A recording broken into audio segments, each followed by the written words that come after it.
West Africa tonight, the line between power and people is being redrawn, sometimes by growth and sometimes by the heavy hand of the law.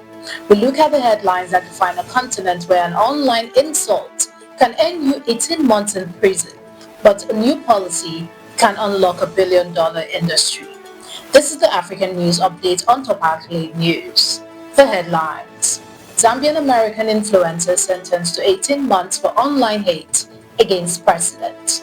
Egypt's non-oil private sector sees fastest growth in 5 years. Nigeria rolls out $100 million fund to strengthen local energy firms. Somali-Americans brace for ICE operation.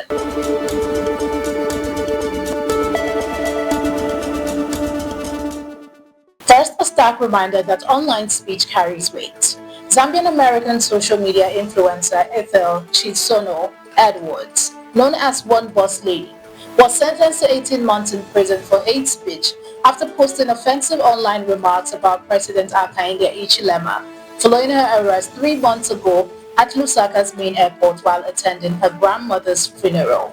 Edwards pleaded guilty, apologized publicly to the president, and admitted using the computer system to disseminate the statement without lawful excuse, with Magistrate Webster Milumbe emphasizing the need to send a strong warning amid rising hate speech, and her lawyer describing her as a remorseful first-time offender and philanthropist supporting her family.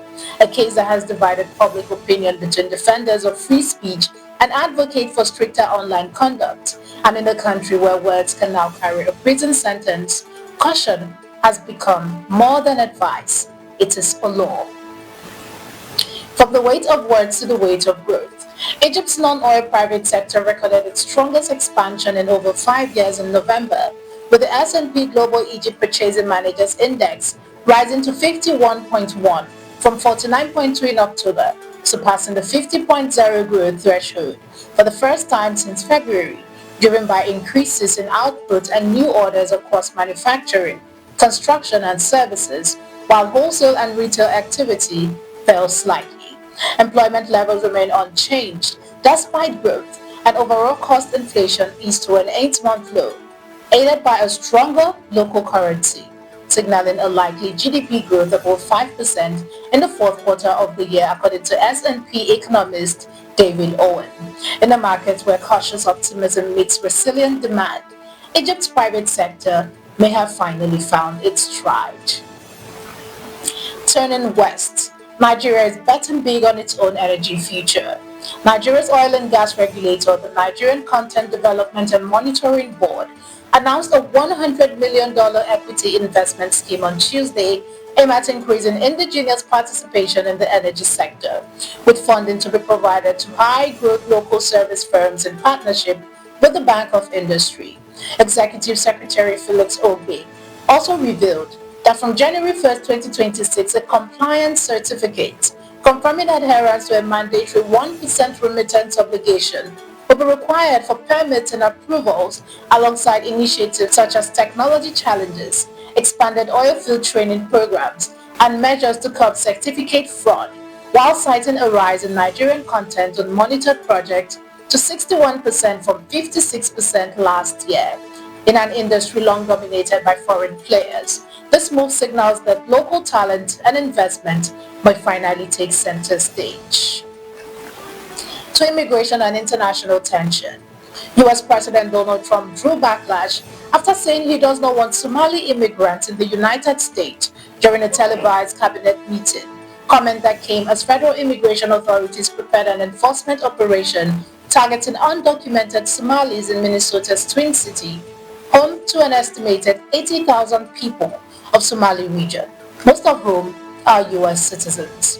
While the Department of Homeland Security denied any race-based targeting, Minneapolis officials and state leaders warned that such an operation could violate due process and unjustly affect citizens. Tensions were further stoked by Trump's criticism of a Somali-American congresswoman who responded online, as the demonstration also signaled plans to end temporary protected status for all Somali residents and increase scrutiny over visa fraud. You're watching the African News Update on Top Accolade News. Do stay with us. Still to come.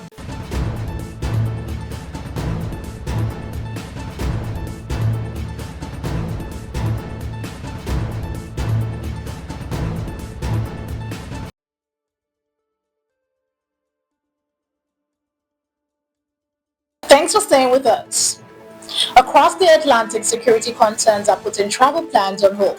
The UK has advised its citizens against non-essential travel, so several regions in Kenya, near the Somali border, most of Lamu County except Lamu and Mande Islands, and select areas of Tana River and the eastern coastline, citing heightened security risk from Al-Shabaab militants, frequent attack on security forces and civilians, and ongoing threats in the Boni Forest, with officials noting that the third warning in recent weeks amid growing concerns over terrorism, crime, and kidnappings as Kenyan authorities increase border patrol and security operation.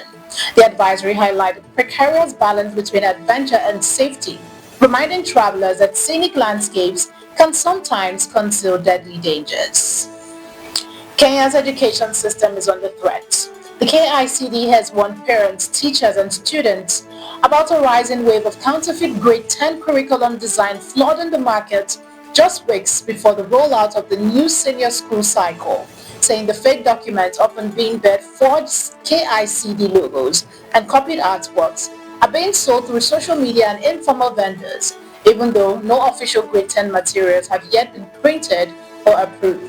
The Institute CEO Charles Ogondo stressed that any material claiming to be official are fraudulent and illegal, urging stakeholders to obtain resources only from KICD's Nairobi bookshop and to report suspicious sellers.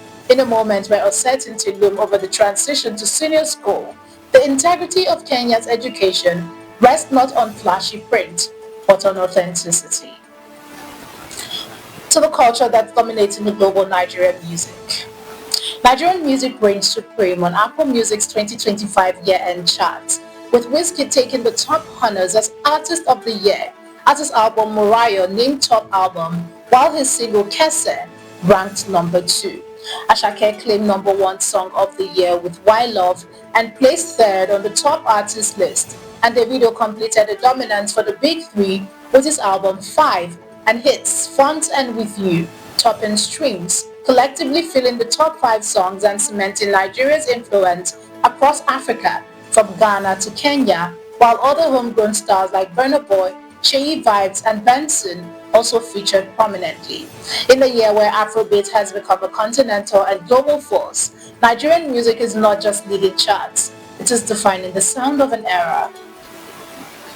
To athletes' fits, the next story is about nurturing talent on the field. The Liberian Football Association kicked off a 5-day FIFA Elite Youth Goalkeeper Coaches Workshop on the 1st of December at its headquarters, bringing together 22 coaches to receive specialized training in modern goalkeeper techniques, tactical skills, and youth player development, facilitated by FIFA experts following the recent CAF Coach Education's workshop.